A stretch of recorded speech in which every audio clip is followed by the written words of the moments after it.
Welcome to सिद्धि यात्रा story part 72। जय माँ काली, जय माँ तारा, आप सबका भला हो।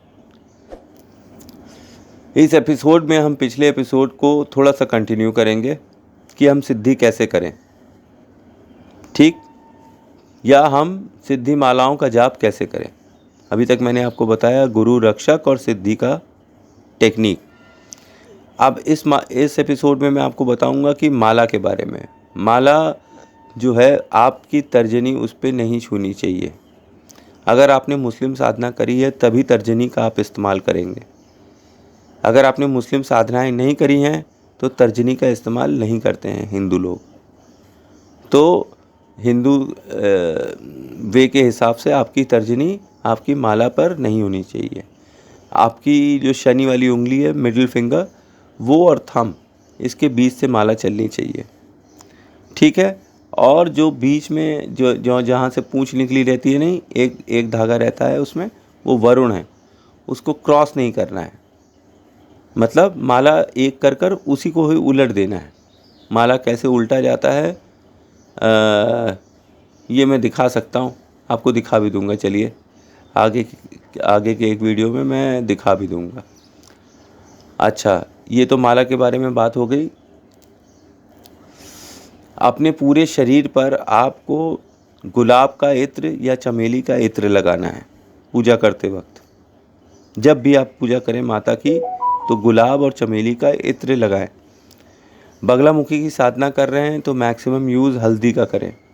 हवन करना एक, जैसे आपने संकल्प लिया है कि कैसा संकल्प है उसके हिसाब से आपको यूज़ करना है। पर बगलामुखी की साधना कर रहे हैं तो आम की लकड़ियों के साथ खड़ी हल्दी का यूज़ करिएगा, ठीक है।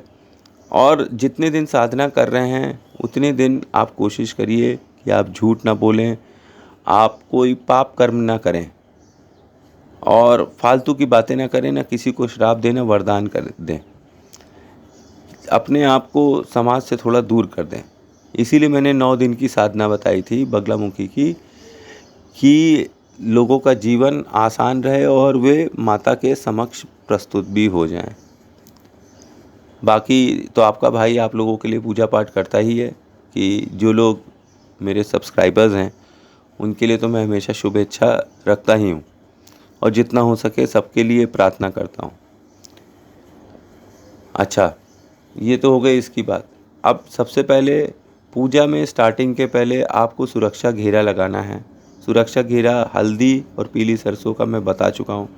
इसके अतिरिक्त अगर आप परफ्यूम ले आएँ, परफ्यूम मैं इसलिए कह रहा हूँ क्योंकि मेरी सात्विक साधना है, मैं मांस और खून नहीं चढ़ाता हूँ।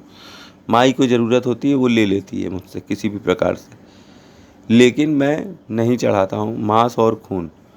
तो एक आपको तामसिक चीज़, क्योंकि ये तंत्र विद्या मंत्र विद्या है तो इसके अंदर कुछ ना कुछ तामसिक तो आपको चढ़ाना ही होगा। तो इसीलिए डिओड्रेंट जिसमें अल्कोहल होता है, परफ्यूम जिसमें अल्कोहल होता है, वो मैं यूज़ करता हूँ।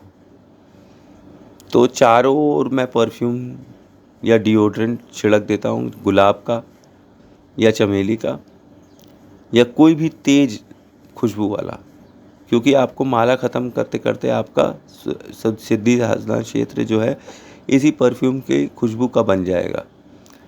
तो बुरी आत्माएं या दुष्ट तांत्रिकों की जो भी चीज़ें हैं या जो भी आपके घर पे अल्लाह बल्ला आ गई है, वो इस एरिया में घुस नहीं पाएगी जब तक ये महक रहेगी। अच्छा, ये तो हो गया, एक गुरु का घेरा होगा, एक रक्षक का घेरा होगा। फिर उसके बाद पानी लेके हाथ में आपको संकल्प लेना होगा कि आप ये साधना क्यों कर रहे हैं। आप माता को माता के रूप में प्राप्त करना चाहते हैं, रक्षक के रूप में प्राप्त करना चाहते हैं, दोस्त के रूप में प्राप्त करना चाहते हैं, एक प्रेयसी चाहते हैं। माँ को आप क्यों बुला रहे हैं, इसके लिए आपको संकल्प लेना पड़ेगा अपने हाथ से।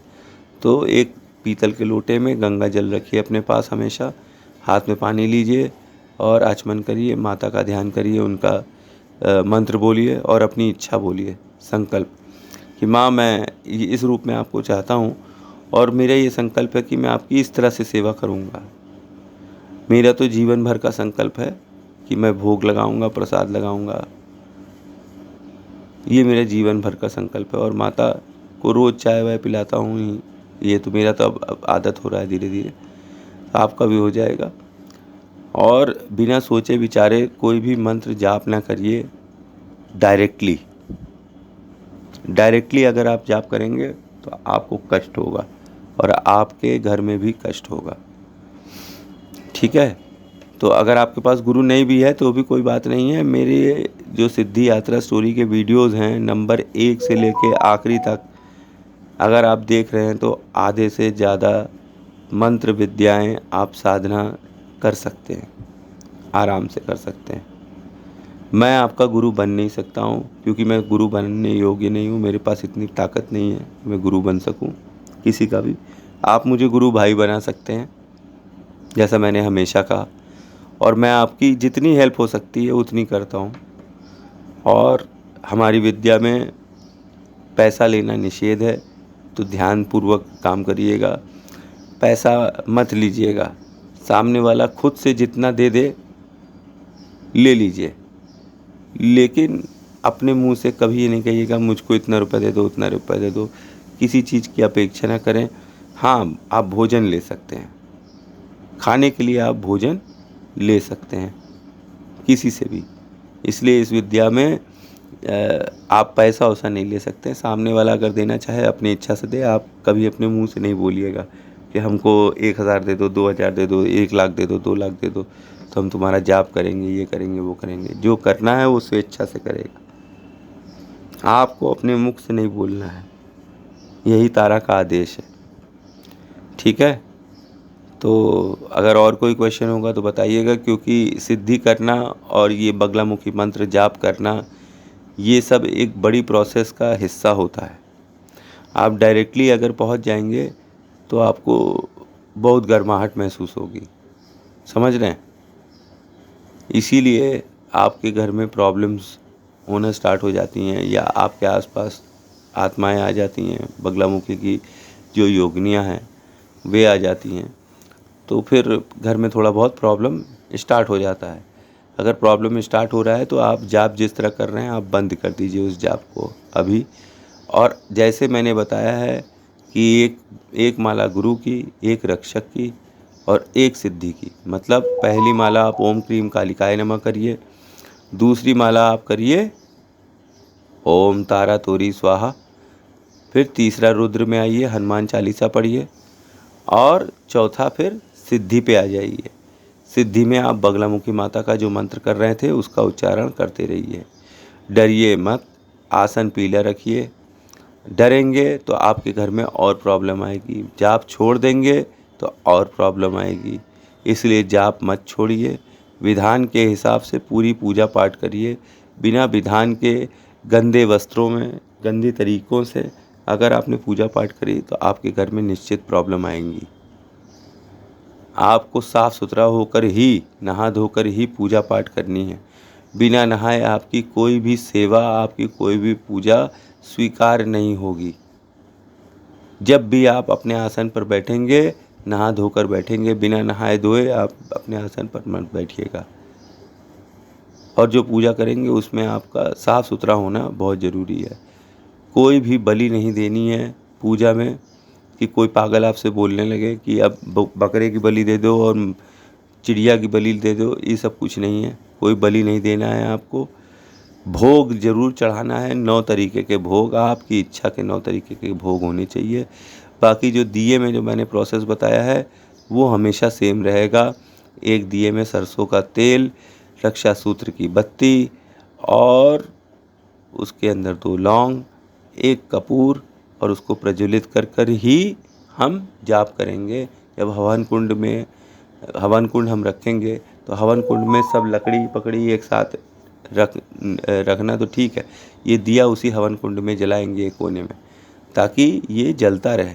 और पूरी पूजा में कुछ न कुछ जलते रहना चाहिए, चाहे एक अगरबत्ती ही क्यों ना हो।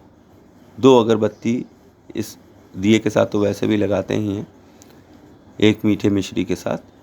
तो ये अगर आप लगाएंगे और पूरी पूजा में कुछ न कुछ जलते रहना चाहिए। जहाँ आपका कुछ बंद हो गया हवन कुंड से धुआं निकलना, तो देवता आपसे फिर प्रसाद और भोग नहीं ले रहे हैं। ये भी बात आप समझ लीजिए कि कुछ न कुछ जलते रहना चाहिए सामने। अगर जलता रहेगा तभी भोग जा रहा है ऊपर। जहाँ पे कोई भी चीज़ बंद हो गई, आपकी हवन कुंड की अग्नि बंद हो गई,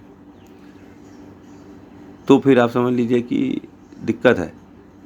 इसीलिए अगरबत्ती जलाए रखना है। अगरबत्ती से ये रहता है कि आप कम से कम आपका भोग जा रहा है ऊपर स्पेस में, देवताओं के पास, बगलामुखी माता के पास जा रहा है। और जब भोग जाएगा तभी तो वो खुश होंगी, तभी तो वो आएंगी, तभी तो वरदान देंगी, तभी तो रक्षा करेंगी। डायरेक्टली आप तांत्रिक मंत्रों का जाप मत करिए। आप डायरेक्टली ओम नमः शिवाय बोलिए तो कोई दिक्कत नहीं है, लेकिन डायरेक्टली आप तांत्रिक मंत्रों का जाप ना ही करें तो बेहतर है। Thanks for watching. जय माँ काली, जय माता तारा। आप सबका भला हो। कोई और आपके क्वेश्चन होंगे तो कमेंट में ज़रूर बताइएगा। धन्यवाद।